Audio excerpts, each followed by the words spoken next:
folks, welcome to Bantha Fodder. If you're enjoying this music, you can check it out. I'll put you a link. This is from my music only channel. No talking, just music. Actually, I think there's one talkie video where I explain how I make the music. I explain like what hardware and what software I use, mostly Ableton Live. So you can check that out if you're enjoying that more relaxed kind of music. I am working on a major guitar work, like a large scale guitar work for solo guitar. So that's ongoing. I haven't been able to pump out any demos of that yet, and I'm still developing the ideas because it's longer and I'm really only able to work maybe 30 minutes a day right now. It's coming kind of slow, but it'll get there. I have the first, I'd say I have movement 1 and 3 are done. Movement 2 is 50% done. And movement 4 is kind of still in the early stages of me developing a lot of the ideas that I want to put into that movement. So it'll be a full sonata, be a full 4 movement sonata, fairly long piece. So that's what I'm working on musically. You can, of course, still join my Patreon and help support me in that little project, as well as get some music and books as part of the Patreon membership. So you can check that out, linked in the chat. And of course, don't forget to follow my Substack. I usually publish an article every week, sometimes more, sometimes a lot more. It just depends on if I have something to sell or not.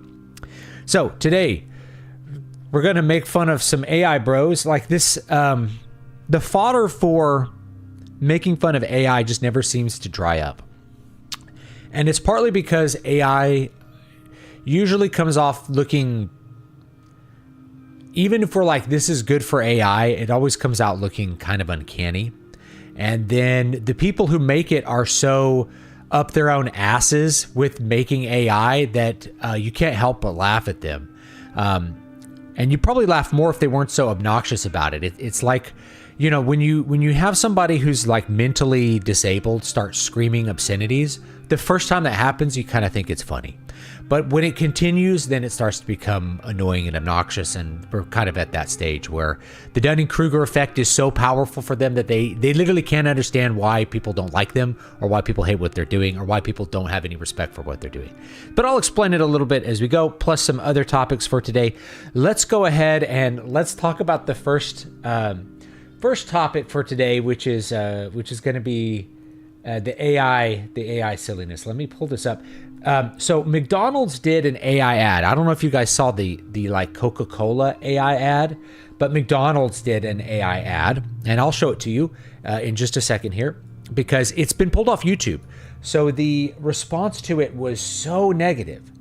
It had been so negative that they ended up pulling it off of YouTube, and it was negative for a couple of reasons. The first reason, as you'll see, is that it's incredibly negative on Christmas. It's calling Christmas the most terrible time of the year. And that appeals to someone maybe like me who's not a big fan of Christmas. And it can work for general populations if it's something like Jingle All the Way starring Arnold Schwarzenegger, like a comedy. And that's what they're trying to do. They're trying to do a comedic, entertaining commercial. But it doesn't come off that way because of how kind of ugly and inauthentic AI stuff is. And then it's in that very uncanny valley. But let's go ahead and take a look, and then I will talk about why people don't like AI. For anybody that's maybe on the fence, like I'm trying to figure out why people don't really like this, I will go ahead and break it down for you. Let me see if I can get this picture-in-picture working. Hold on. All right, let's pause it for a second. Here, I'm going to get it nice and big, and I'm going to pause the music. Here we go. Where is it? Lower center. Boom. Here we go. Okay. So let's see if I can get this. Now, the thing is it's off YouTube. Maybe we could get into copyright issues because technically, I mean, I don't know even if it's, who's that? Oh, that's, who's that? From Mr. Big. Anyway, I don't even know if this AI stuff can be copyrighted. It's still kind of a gray area whether like it could be copyrighted material because no creator made it. That makes any sense. All right, let's watch it real quick, and you'll see what I'm talking about here.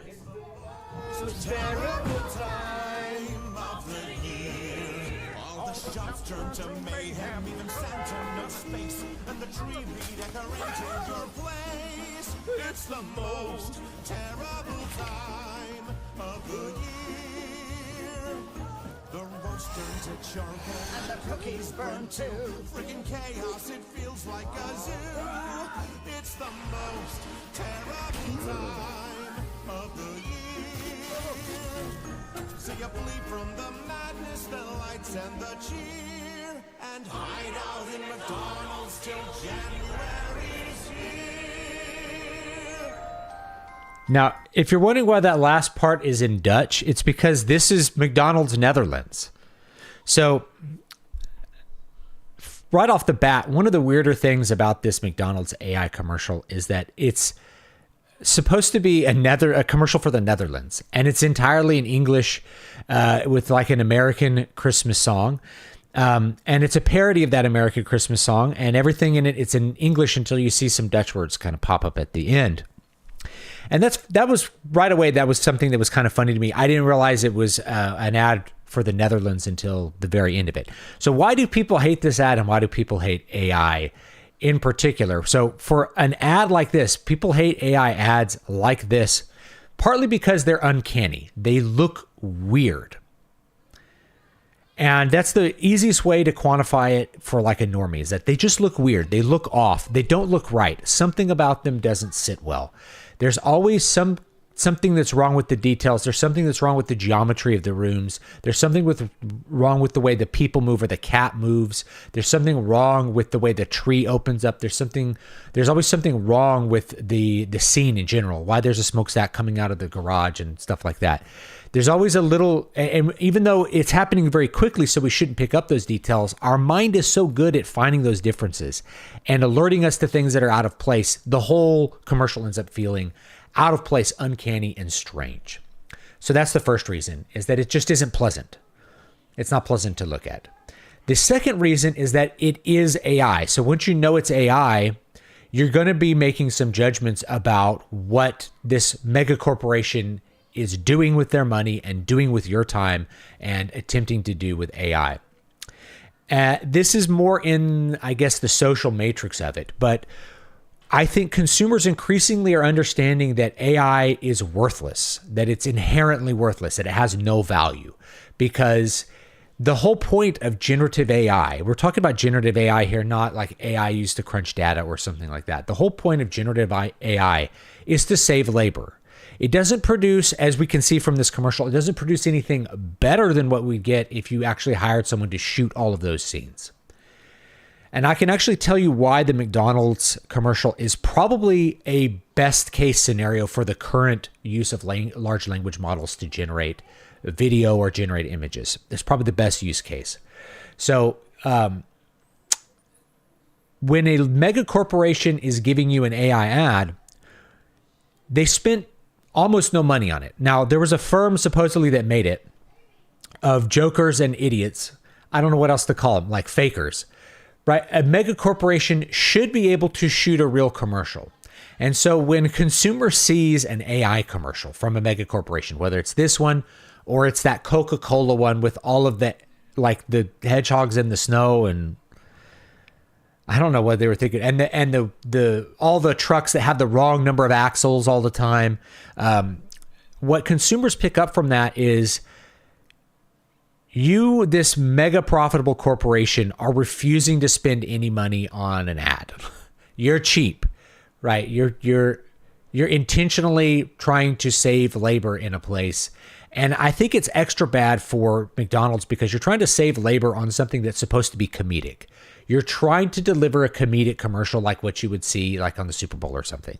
And the result is that it's not funny and is in fact a little bit offensive. It's like you giant McDonald's corporation couldn't go shoot these scenes with some people. And I think that's a fair judgment. And even if you're like, well, you know, they need to make profit. It's just the Netherlands. It's not as big a market as the entire United States. There's no reason this ad couldn't be shown in the United States, by the way. It's entirely in English. So it could be an American ad if they wanted it to be an American ad, or it could be a worldwide ad. Americans wouldn't blink at the fact that the scenery looks like Amsterdam. They wouldn't care about that at all. They just wouldn't, right? They would just kind of interpret it as like part of the part of the commercial, I guess. So you get this mega corporation doesn't want to spend the time and money to make a real ad. They just want to just throw interns at some AI prompts and like call it a day. Yeah, you're going to have a very negative view of both the ad and the corporation, especially when it's failed comedy. When comedy fails to hit, there's an extra emotion that gets attached to it that is just really hard to describe or properly qualify. It's almost like a pathos, like a reverse pathos. You feel cringe. Cringe is the closest word that I can think of for this.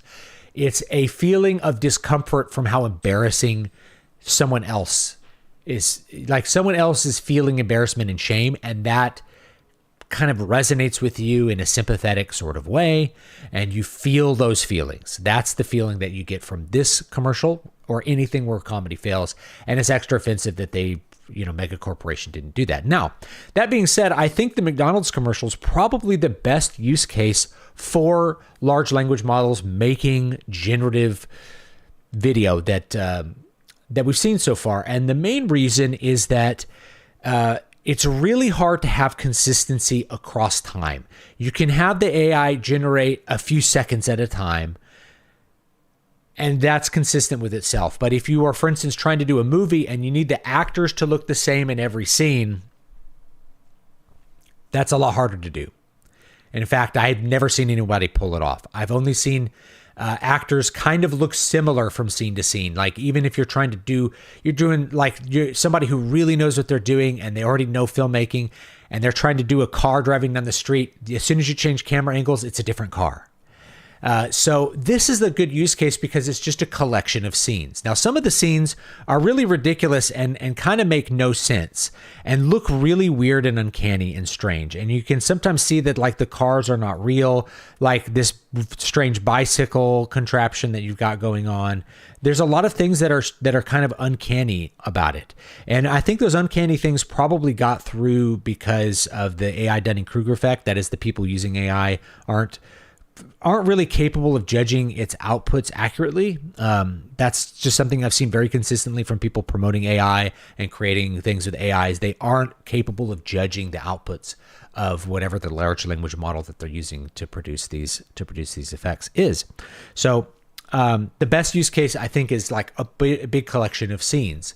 And then you don't need the consistency from scene to scene at all. You can just have a bunch of little scenes that get stuck together. And that's going to be the best way that AI is going to actually present itself, I think. So that being said, yes, I think this is probably the best case that we're going to see for AI. Is going to be this McDonald's ad, but people still don't like it. So if you're a corporation and you're doing advertising, there's a lot of different things that you can go, like avenues you can go down, but understand that people are going to judge a mega corporation using AI differently than they're going to judge some random small business using an AI voice to list the product specifications of a pair of shoes. For McDonald's, the standard is higher. There's a lot of brand value in McDonald's. And when you use AI, you are signaling that the brand value is low and that you don't really care about interacting with your customers. You don't really care about the value that you're giving them. You care more about corporate profits, which is why you're making something very cheap and crappy and asking them to like it, right? Maybe then that would extend to the food. Oh, okay, yeah, maybe you really don't care about producing a good quality food experience for us either. And I think what's really interesting is you can contrast this with, McDonald's ads in other countries where they're really just there to show you, to present an idea with like family eating the food or something like that, or just what the food is and what the food tastes like. It's just a more direct advertisement rather than trying to entertain you and being like, by the way, brand. I hope you find these scenes funny. By the way, brand. None of the scenes were funny. They were just cringe. So it comes off really, really bad. So that's why I think people really don't like AI, especially from large corporations that really ought to be able to afford something better. We expect them to do something better. We expect them to do better. They have the money to actually hire filmmakers to do this. Now, what's really funny about this is Some of the reactions to this, the studio behind it says they hardly slept for several weeks while writing AI prompts and refining the shots. AI didn't make this film, we did. Like, this is the most unserious statement that I can think of. The entire point of generative AI is that it's easy and an idiot can do it. That's the entire point. The point is not to make it hard. If it was hard to do, you could have shot the freaking commercial. You could have gone out on the street. You could have said, we want these scenes. You could have hired a couple of directors. You could have hired some actors. Actors work for peanuts. You don't even have to script anything. There's no script for this. You just go out and you shoot a couple of things and you edit it together in Final Cut Pro or whatever, and there's your commercial. You could have just done the thing. And this reminds me of a guy who was posting on X, and he's like, I wrote 4,000 words of my thesis in only 4 hours. I'm like, to a complete idiot, 4,000 words sounds like a lot. If you actually know your thesis, which you're supposed to know as a graduate student, right? Your thesis or your dissertation or whatever, writing 4,000 words on it should be no problem. That should be 4 hours of work. I write 1,000 words an hour, and I'm really not going fast. I write 1,000 words an hour of fiction where I'm really having to think about what I'm doing and having to write really good prose, not just functional sentences. If I'm writing nonfiction, I could still write 1,000 words an hour without any problem if I know the subject. I used to routinely write 5,000 word essays in a night, no sweat, right? So if you're an experienced writer and if you just wrote, you could just write the 4,000 words in 4 hours. Instead of doing all this complicated nonsense to try to get the AI to generate your thing, which will be full of mistakes and you still won't know the information because you didn't write it. So it's one of these funny things whenever somebody says, well, this was a lot of work. Well, then what's the point? What's the point of the AI if it's a lot of work? If it's a lot of work, just go do the thing. Do you know how much work it was for me to have this AI song? It's like, I'm sure it was less work than actually recording the song, which is the point. Don't complain about it being a lot of work when the point is to not do the work. I think consumers more than ever are instinctively understand that AI doesn't require work. It's why teachers are trying to stop AI, is that the student will just ask the AI for the answer because that's less work. We're going to have the AI draw the art because that's less work. It's less work than trying to learn how to be an artist. It's less work than drawing the art. That was the big controversy with the George R.R. Martin AI art. It's like this guy had, and somebody actually put this in, like this guy had only 6 months to do this. I'm like, are you aware? And he had to do, it was like 24 illustrations. I'm like, are you aware that like John McCarthy would do like 2 30-page books a month? Where every page had multiple drawings on it that he'd like penciled and inked. Now, he didn't color them, but coloring in comics is not a big deal. The point is, he did a lot. If you're actually good, you can put out a lot of work and it can be extremely high quality. I don't know too many people who think Big John McCarthy is a bad artist. Do you know what I mean? So, that's my big point with all of that. I should have silenced my phone. But that's my big point with all of that, is like people instinctively understand that AI is worthless because it requires no effort. It requires no skill. And when a corporation is asking you to watch an ad that required no effort, required no skill, it's not good for the brand. It doesn't enhance the brand value. In fact, does the opposite. It makes the brand feel more negative than it otherwise would be, if that makes sense to you guys. I'll get to the next topic in a minute. I think I need to respond to a message.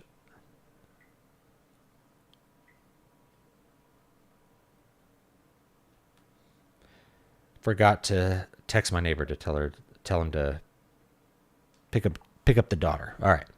Okay. Let's respond to chat a little bit, then we'll get to the next story, okay? Boom, boom, boom. All right. Here we go. I'm here for the fodder. It's the poo-poo post. The price of fodder is inflated.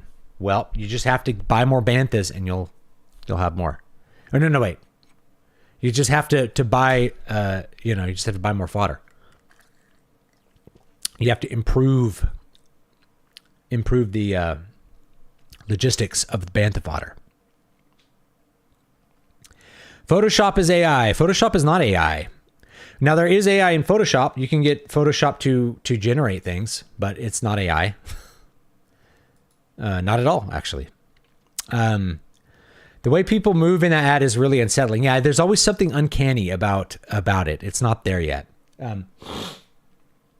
So we can still detect AI, and people feel it more than they can like quantify. Oh, that they're like, this feels weird.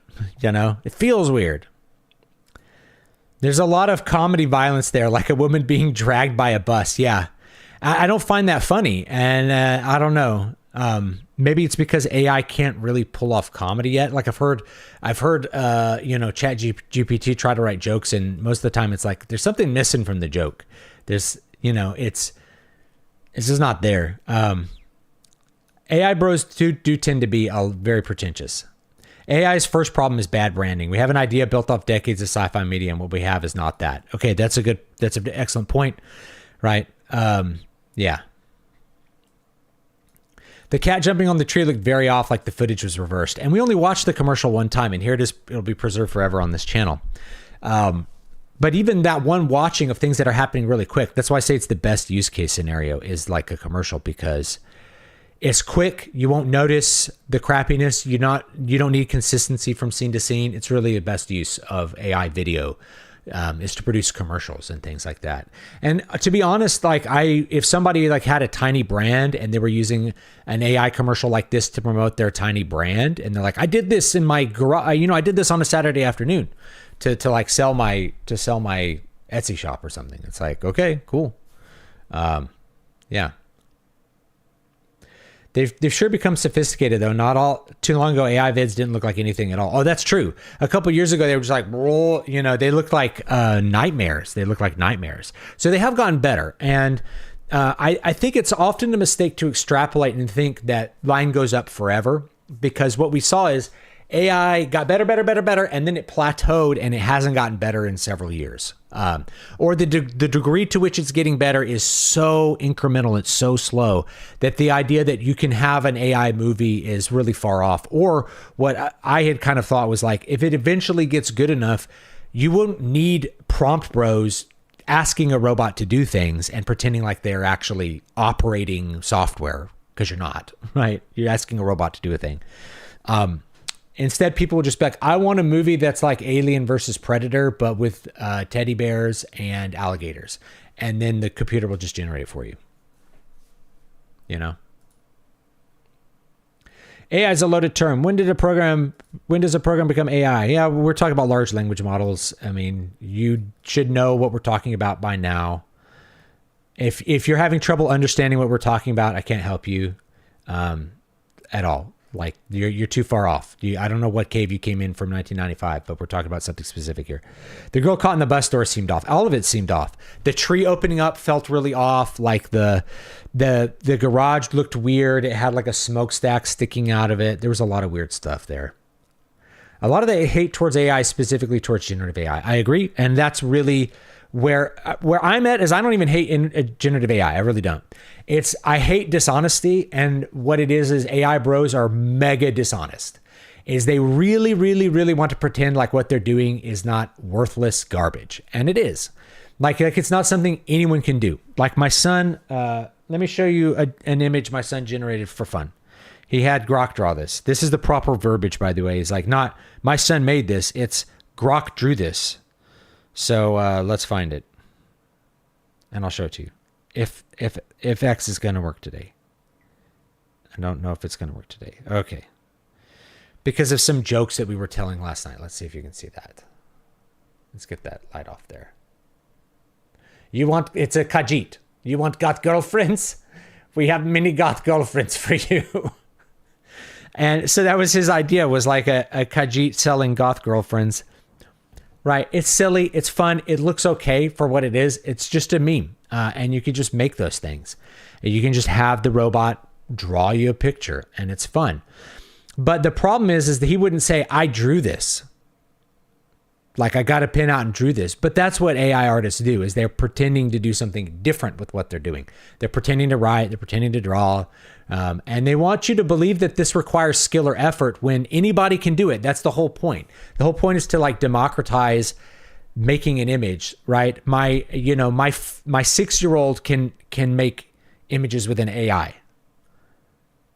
If a 6-year-old can do the same thing you're doing, it doesn't require skill or effort. It really doesn't. You just got to be fucking honest with yourselves, okay? And yeah, you got to knock your ego down a peg, and stop pretending that asking a robot, giving instructions to a robot is doing work. It's not. Just it'd be like a guy coming home from work. Oh, man, I worked so hard yelling at the Mexicans picking my tomatoes. I mean, you know how hard it is to go out there, sit in the shade with a megaphone, and yell racial epithets at the Mexicans to get them to pick the tomatoes? It's really hard work. I work harder than them, in fact. I'm a harder worker than the people picking the tomatoes. And I'm a better tomato picker than any of them, because look how many tomatoes I picked. I picked a whole truckload of tomatoes. Yes, by hiring Mexicans to pick the tomatoes is what you did. You hired farm workers and they picked the tomatoes. I picked them. Well, I had to give them very special instructions for how to pick the tomatoes. I'm like, I'm sure you did. I'm sure the people who have picked tomatoes before needed your special instructions to pick the tomatoes. And that you have very special way of getting them to pick more tomatoes than other people. And that your truckload of tomatoes it's not. It's not. It's like, that's the best analogy I could present you with. An analogy is not really an argument, but it's like, make you understand the point. In order for you to do a thing, you have to do that thing in some way. Drawing requires, moving a hand, not talking words. Talking words is not drawing. That's talking words. Typing words is not drawing. That's typing words. You understand? Like, verbs mean things. So I just hate that people lie. And that's what it is that we're in this kind of intermediary space where people want to lie about what they're doing, and they want to lie about what their skills are, and they want to lie and feel important, and lie and feel special. I'm aware of it because I'm in the indie author space. I'm trying to get out of it, right? Or I'm taking a break from it, let's say. And it's one of the most dishonest industries I've ever seen. And I say that as someone who was in the music industry. It's mostly people who are completely fake. They're faking what they are. They're faking what they do because they have this ego that they got to serve. So it's all fake. It's turtles all the way down, Given how sophisticated vids like, I lost the chat. Given how sophisticated vids like this, I fear that the age of infinite on-demand slop will be upon us much sooner than one would like. Now, that's an excellent comment. Amazon, I think, is already working on that. And so the next step, of course, is that the algorithm, rather than showing you my content or like a creator's content, or even AI made by a creator, if you want to use that word, rather than showing you something that somebody put on their site, they'll just make you a new thing. So you're watching the things and it will just do that. It'll just make you a thing. And we're kind of already there. So that I'll actually use this to transition into talking about another piece of AI. Let me see if I can find it here really fast. It'll be in my other window. So this was an announcement by XAI, which does Grok, right? Which is the ability to put integrated ads. Now, if you remember those Cerveza Cristal ads from, the Star Wars in Chile.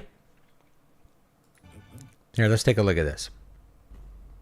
So it's just gonna have like characters in your show, like hold up a Coca-Cola. It's gonna have characters in your show like hold up a bottle of antidepressants and tell you to take them. Make sure we have the volume up on this. Right, here's an example. So this is our future. This is our AI advertising future. Drink Coca-Cola, baby. Drink Coca-Cola, right? The AI will just integrate the ads into the actual content. Now that looked uncanny and weird, but it had the correct effect, which is like it doesn't break you out. It just shows you the product in the middle of the content. Now, I find this very disturbing, and I don't know how you guys feel about it, right? So here's Joey. He puts on some Beats headphones, right? And then you can click the ad and buy the Beats headphones. You could buy the Beats headphones because Joey used them. So my main reaction is like, this is disturbing. I'm okay with ads, but I'm usually like, I kind of like ads to be in a separate, honest space because I like honesty. If you have a paid product placement, I think it's good to disclose that. Now, I don't have any paid product placements. Buy my books. You can buy my books. That's a paid product placement, but that's mine, right? You could buy this wonderful book right here, Afterglow, Generation Y, because it was near me. Okay. You get what I'm talking about here. That's pretty disturbing, but that's where we're heading.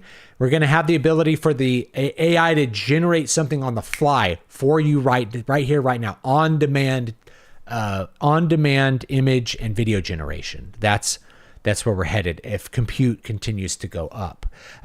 There's a danger to extrapolation, but obviously the ability to put Coca-Cola in the ads we're here. We've arrived, baby. So you can be watching Back to the Future and he can hold up a Coca-Cola and smile at the camera and say, click for more. And then the thing will go on. Now, if you guys don't know if I'm referencing for the Cerveza Cristal ads, I will quickly show them to you. So let me find those. Yeah, I have them here on YouTube. Hopefully we don't get like a copyright issue for them. Here we go. Okay, so here's like Cerveza Cristal. So this was these were ads done in Chile when they showed Star Wars on TV. So I'll just show you one real quick because they're pretty funny. So they just would integrate these. They would integrate these beer ads into the movie. I was once a Jedi Knight, the same as your father. This one, the first one's really good. It's really funny. I wish I'd known him. He was the best star pilot Uh-oh, there he goes. the galaxy. And a cunning warrior. Cunning warrior. I understand you've become quite a good pilot yourself. And he was a good friend. Which reminds me, I have something here for you. Your father wanted you to have this when you were old enough. It's perfect. It's perfect, right? Isn't that perfect? Now, there's some other ones. Let me show you the second best one, which just... All right. The Tauntaun is dead. Tauntaun's dead, guys, okay? This one is really funny. Oh, wait, hold on. Yeah, here we go. Okay, yeah. He's going to cut open the Tauntaun.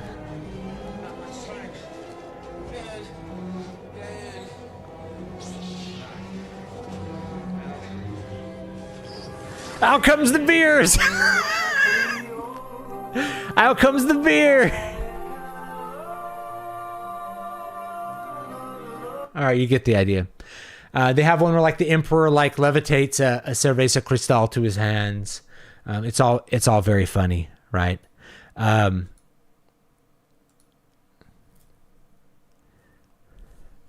So yeah. Anyway, let's go ahead and we'll move on from there. So that's the next place we're arriving is like the AI. Yes, the AI could generate the slop for you on the fly. That's where I think we're going to go. And if you're a corporation, you could think what's a great value here about that is that you can cut out the middleman. You don't have to pay content creators to make compelling content. You can just make the content with your AI credits, right? You can just deliver it on the fly to the user. That means you get to keep all the money. You don't have to pay out. If you can make an AI artist on Spotify, you can make an AI influencer, or you can just have AI slop that people like to watch, AI girls in bikinis walking around, whatever you want, then you just do that. And then you can avoid paying whoever uploads those videos. You get to keep 100% of the money. This is called vertical integration in other industries, right? If you have the shop, if you have the drugstore like CVS, you own the drugstore and you own the drug distributor.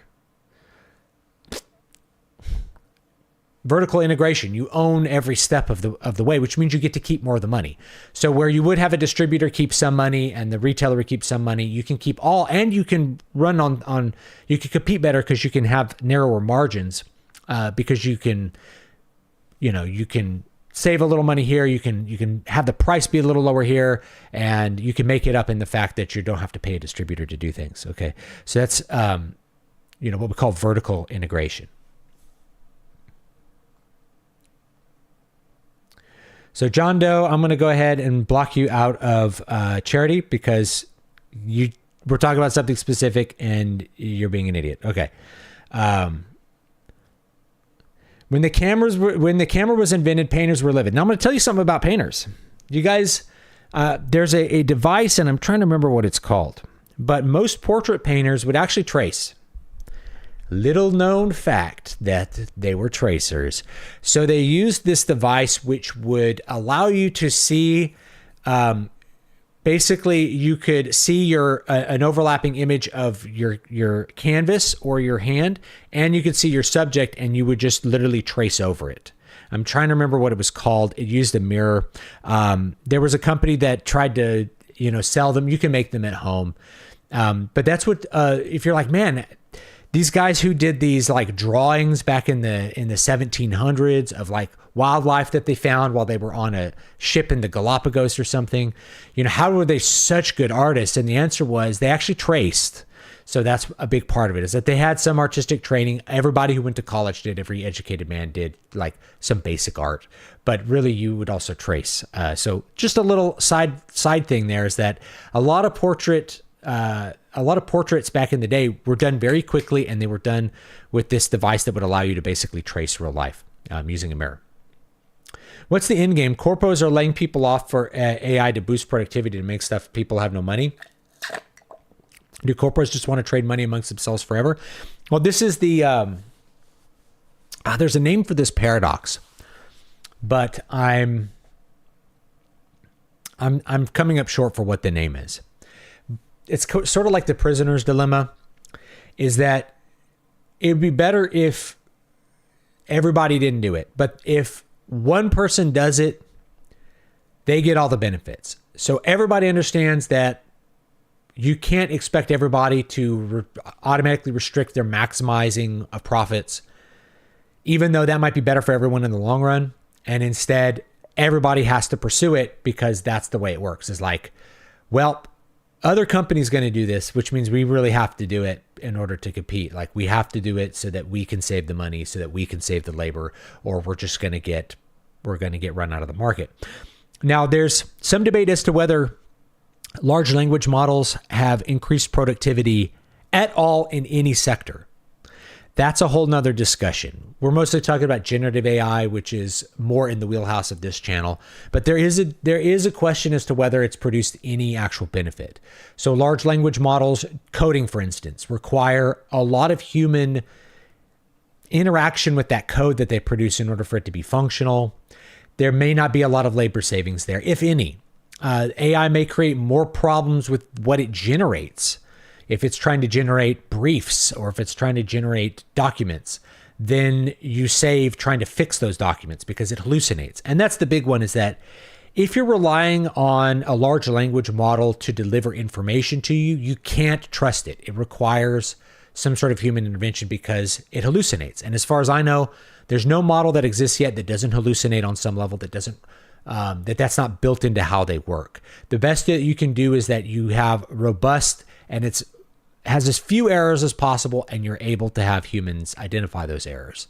That's going to be like sort of the best use of LLMs right now. Other than the big things that we've talked about, like crunching data, like finding data points across basically sets of data that are too vast for one human to reasonably like take into themselves to consider. So if it can look at, if your AI can look at 100 million X-rays, it can start to identify the patterns in those X-rays, right? It can through the way the neural network works, versus a person who can only look at so many X-rays in the course of their career, like if they're a doctor or a radiographer or something like that. So there's a lot of use cases I think that we'll find for AI that are really, really useful, but I don't think generating images is a value add to the economy. It's a toy. And it could be a fun toy. It could be a value add for people that are really, really having to keep it slim. And this is what happened with the author world, is like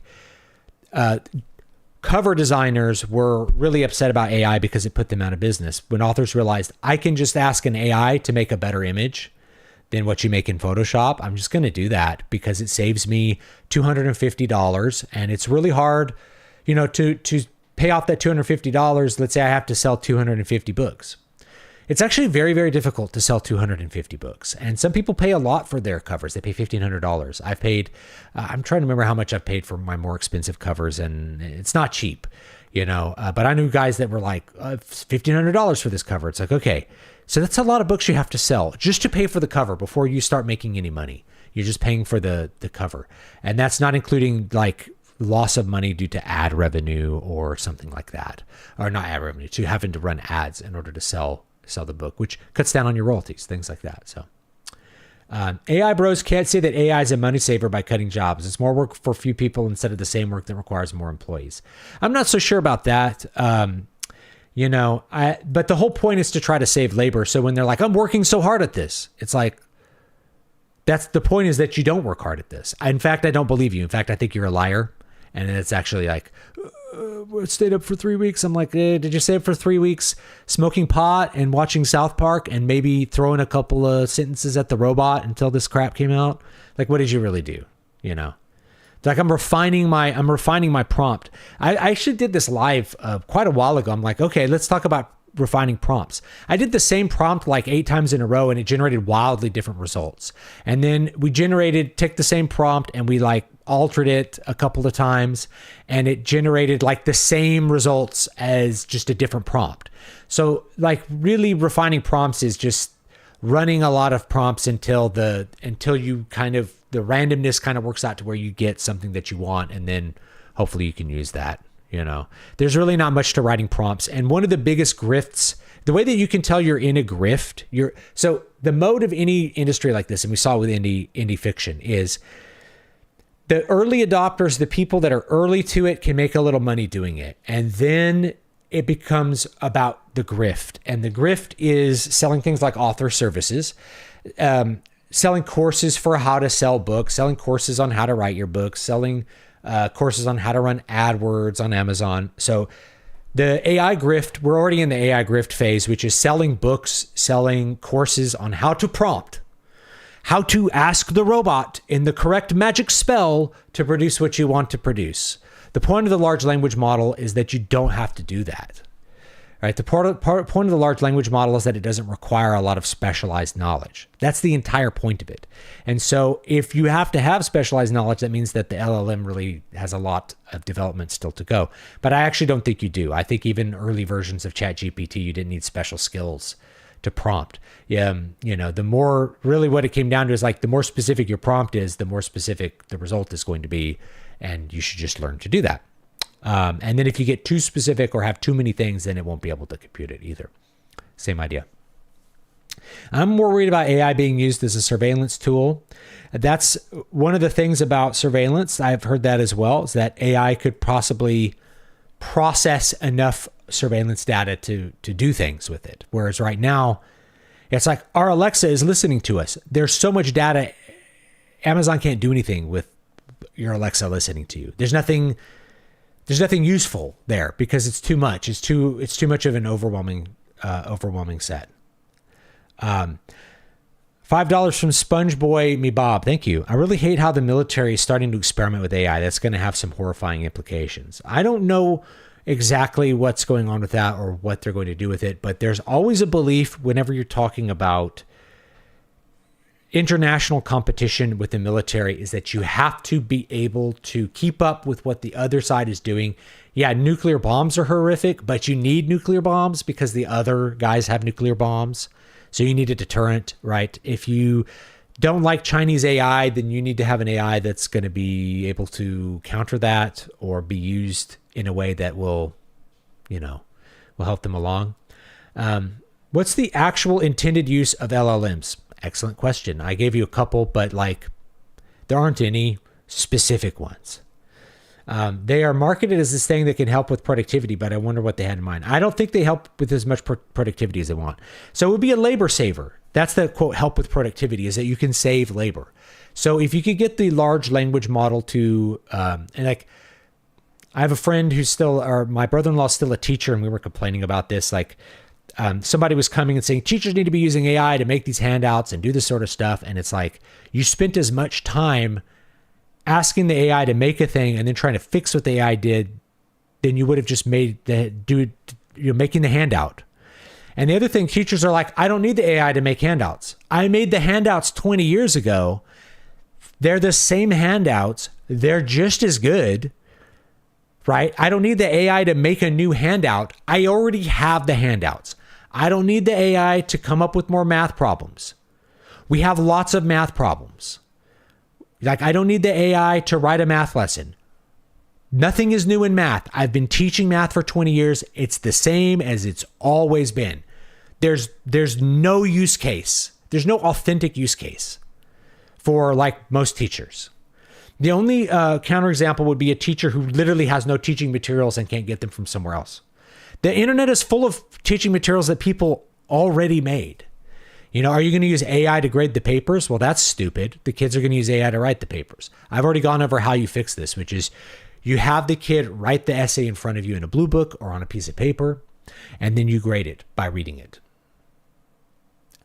Maybe you could have the AI read handwriting, but I think as a teacher, you're just going to have to grade papers. You know, and it's not like teachers have prep periods and they only work, you know, they have a 7-hour day and one of those hours is a prep period. And they're usually required to stay after school anyway. So they, you know, figuring out how to grade papers in that time, that's part of the teaching profession, always has been. Teachers that complain about having to grade papers until 8 o'clock at night are just not very good at using their time, in my opinion, having been a teacher. And had been a teacher with a very time-intensive focus, which is music, where I have to be dealing with after-school rehearsals and shit like that. It's way more time-intensive than most things, you know? AI bros are the whole I want to be an author shtick. Yep. They want to be able to call themselves something without doing the actual work involved. Yep. Twin Peaks did a Japanese series of coffee ads. I remember this now that you bring it up. And I remember thinking it was funny that they did that. People want to say they've written a novel without having to do the work of writing a novel. That's the dream of the AI author. I'm sorry, that's the dream of the indie author. And they've been doing it forever. Like, can I get a ghostwriter from the Philippines to write me these 12 novels and I will outline them because I am special? And your outline it might as well be generated by AI. It's like Save the Cat formulaic garbage. It's nothing original about it. But, you know, you identify the micro niche. You have the Filipino graduate student write you the books for cheap, and then you put them out with your name on it. Like, I am an author. No. You're a publisher. Like, yeah, you're a publisher, but you're not an author. Have you seen the AI generated Nike commercial? I haven't. No, it wasn't actually made by Nike though. Yeah.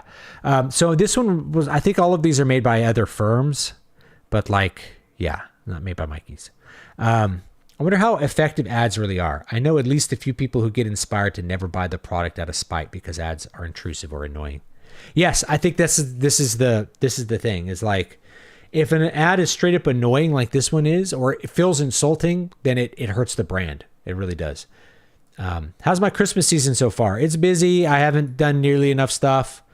I'm not a big fan of the Christmas season. People who've been around know that. So that's all I'm going to say. I'm tolerating it just fine. I know there are people who wouldn't care about getting AI advertised too, but if the actor of a movie I've watched before turns to the camera and Hawk swears, I think I'm just turning the movie off. Someone at work, software engineer, posted an article about using psychological prompting tricks to improve LLM output quality. It's like actual magic incantations at this point. Yeah, oh yeah, that's the biggest grift is like, if you use my special words. And I remember experimenting with this stuff with Midjourney, right? People are like, you got to put 4K in here and put this and put Unreal Engine. And it's like, I realized that those things don't do anything. And what they're doing is it's this thing where there's no control. They're experimenting without a control. So they're just having lots of images get generated. And then they're like, well, I liked the one where I put this word in, so I'll keep using that word. And they're not really thinking about what that means. They just know like, oh, if I put 4K in it, then that does something. It's like, no, you can write sharp, you can write photorealistic, and that works. Just defining the style. You can say generate an image in the style of Waterhouse with visible brush strokes, you know, in this style with a woman that looks like this. She has and then all of a sudden that image comes out. You're like, oh, it's perfect.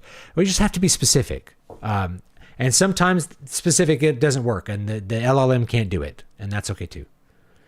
Yeah, no, that's what I call a cold one. Cerveza Cristal. And when it goes to Pepsi on the table or billboard, but having a character stop to tell me to drink Pepsi, especially when it's been added in post, revolts me to the bone. Yeah, I think it's kind of disturbing. Yeah. Many of the people I've known who want to be authors seem to mostly want to be seen as smart. Actually, writing was not the point. Yes, very good point. I have made that point before, is that it's about an ego. It's like, I want to be able to introduce myself as, I'm an author. I never tell people what I do unless they like are really like, so what do you do? I'm like, well, I'm a stay-at-home dad, and I like teach my kids. And it's like, is that just what you do? And like, oh yeah, I do write books. How many books have you written? I don't know, a bunch. And then eventually it comes out. It's like, oh, these are all the things I've done. Like, okay, but I don't lead with that because people are impressed for a minute. But think about how often you're impressed by other people's professions. And like anybody that's successful or good at what they do, I find impressive. And someone's like, I'm a doctor. I'm like, oh, that's great. It's like, oh, I have a landscape business. Oh, cool. You run your own business. Like you're a landscaper. That's awesome. Landscaping business seems like a cool business to run. It's just cutting people's yards, but you get to run your business and provide some useful service to people. That's cool. Whatever it is, people are impressed by the author shtick for a minute and then you move on. Photography is not art because all you have to do is point and push a button on a machine. I think you can make that point. Photography is not painting though. Let's be like really specific though. And I've said this before, 90% of a good photo is just picking a good subject. No one likes to hear this about the composition or framing. Those are good techniques. It's good to know those. But like, if you have a really amateur guy who's never really done anything with a camera and he points his camera at a really beautiful woman who smiles really well, it's like, this guy's a great photographer. No, the subject is really beautiful. You could take really beautiful everybody has a camera in their pocket, and we're like flooded with bad photography. But photographers don't call themselves artists. They call themselves photographers. So whether or not photography is an art, right? Like a musician doesn't call himself an artist. He doesn't mean like a painter, right? He doesn't call himself a painter unless he paints pictures. He calls himself a musician. A photographer calls himself a photographer. Like the verbiage means things. Obi-Wan wanted to drink some Cerveza Cristal. He was old enough. He turned 21. Let me give you your first beer because Dad's not here. Dad's gone. Camera Lucida, thank you. That's the it's a mirror that you can use to basically, you can see your subject. You put the mirror on one side and you can see your paper down here, and you can look at your subject with your other eye, and you can basically trace real life. It's very, very useful. And it's great if you, even a more talented artist can use it to get like a sketch of something. There's lots of ways. How do you do a big mural? Well, you actually project it. I've done that before. You start with a small drawing and then you project it on the wall and then you draw it. The shift from analog effects to CGI eliminated a lot of traditional art roles in movie making: painters, modelers, architects, puppeteers, animators, etc. That's a good point. One could make a point that those things were replaced with like digital animators, and like digital effects is very expensive. So I don't know. Tragedy of the Commons. That's what I'm talking about. So here's the tragedy of the commons, is that you have a common area where people can graze their animals. Now, if everybody grazes judiciously, the commons can be maintained indefinitely. But what people do is instead they try to use the commons as much as possible so that they can reserve their own fields for to grow crops and be higher quality for their own cattle, to like basically maximize. So they're fenced off private land. They want to use that last, and you want to use the commons first. So the result is the commons are completely grazed clean. They're useless. They're dirt. You can't do anything with the commons. Whereas everybody's private land is really well maintained and carefully, I guess, you're careful with the crops, carefully plowed, carefully maintained. So that's the tragedy of the commons. So thank you. That's what I was thinking of. AI has saved me a lot of time by writing code I used to automate tedious computer tasks that used to eat away at a lot of time. It takes a while to bug fix, but it saves hours a week thereafter. I hate saying AI hallucinated. AI got it wrong. The wordplay using hallucinate is a mind trick. Well, it's really a metaphor because it can't hallucinate because it doesn't have senses. So hallucination is your senses. It's a sensory thing. AI doesn't have senses. It doesn't think. It doesn't feel. LLMs are computer programs. So they can't actually hallucinate. But we use it because it's the closest thing, which means it just said something that it made up. It just made it up. Because it works on this, the way the neural network works, it has a lot to do with probability. And the probability can just point to the wrong thing. So I think hallucinated, it's just a metaphorical word, right? We know that computer programs don't hallucinate. I do think there's a danger, though, to saying like the AI is thinking or the computer's thinking. The computer never thinks. It doesn't have consciousness. It doesn't hallucinate. There's a danger to using these words because then you start to think that these are actually intelligent, that they are artificial intelligence and not large language models that use a language interface. You put in language and then it does things. Why are there courses out there for selling AI books? Because people are stupid. That's why people are stupid and lazy and have huge egos. So you combine lazy, low skill, big ego. You got a rube. And if you got a rube, if you got a mark, you've got a grifter. If you got a mark, you got a scammer.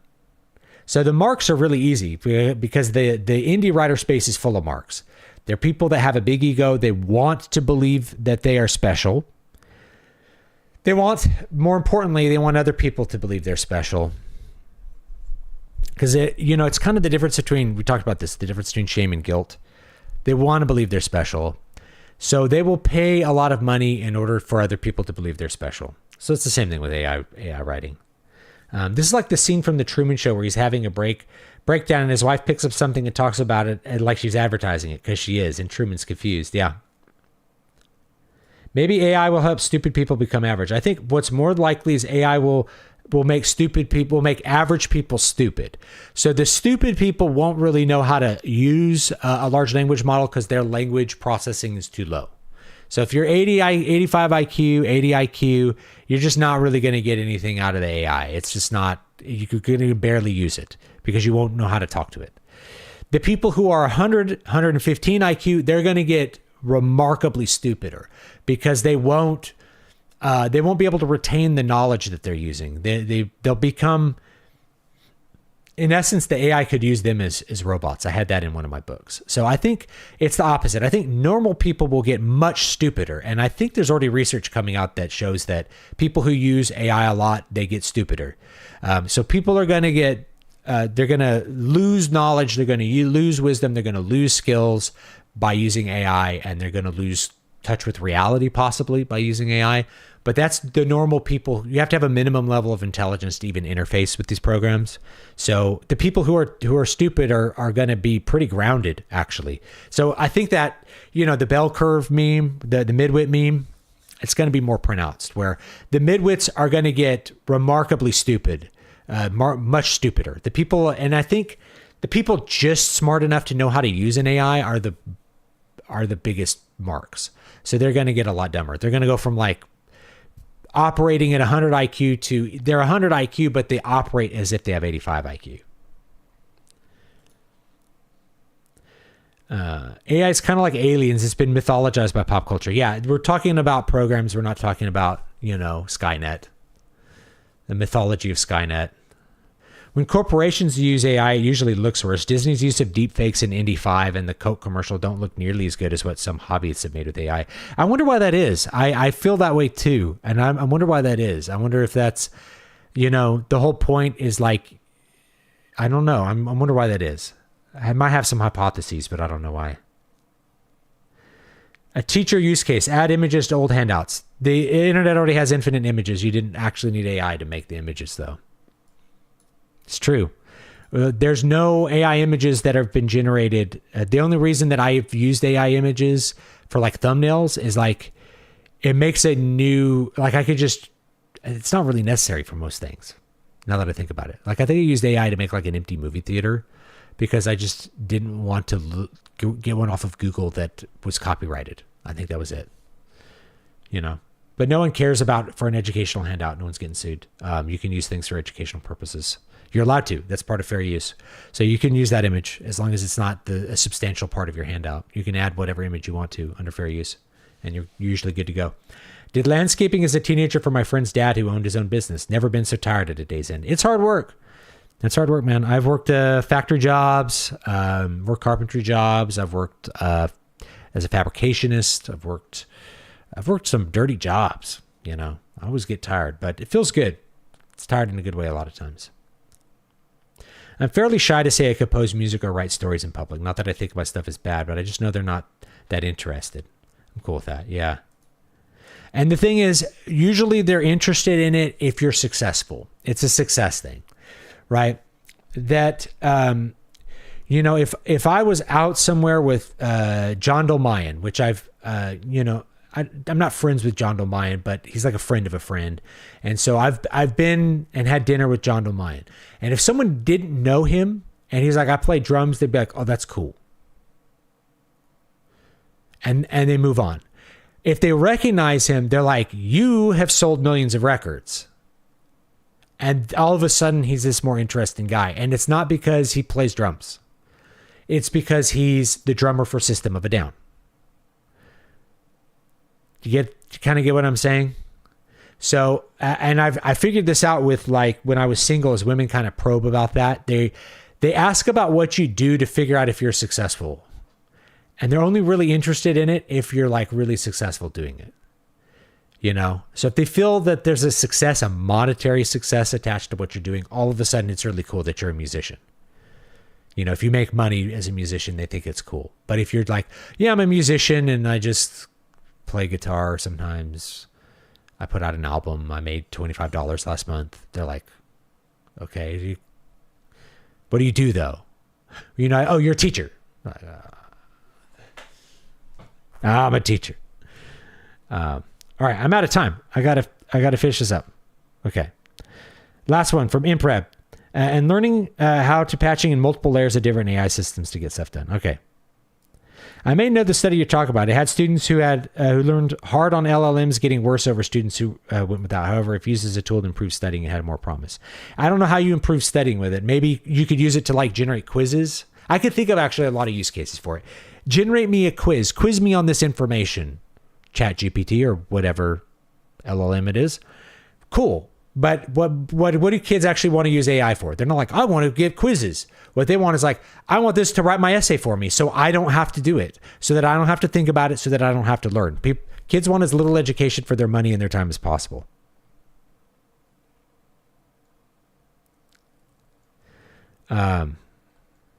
Yeah. All right. That's it for this time. I'm gonna go and I'm gonna fix some dinner for my wife. Let's get some music going here. Boom. All right. Boom. Yeah. Let me link that. Grab the music channel. There was more stuff I was going to talk about, but this is probably good. They're making a new Minari movie. It's going to be shit. You know it's going to be shit. What else have they got going on? You know, bunch of other things that are garbage. Anyway, doesn't matter. Doesn't matter. They're making a Cinderella movie about how the stepsisters are misunderstood. You guys all saw that one coming a mile away. Stupid garbage. Time to move on. Let me link my Substack. Let me link the Patreon. We'll link a book too. Let's link a book. Why not? You can get a book. It's better if you search the book because it does better things for me. But what's a good one? Let's do... Oh, King Leper. You guys gotta read King Leper. Gotta read King Leper. It's a great book. All right. There's that. Have a great one, folks. I'll see y'all next time. See you next week. Next week, We are coming up on the 10-year anniversary of The Force Awakens, so I'm going to talk about that. Have a great one.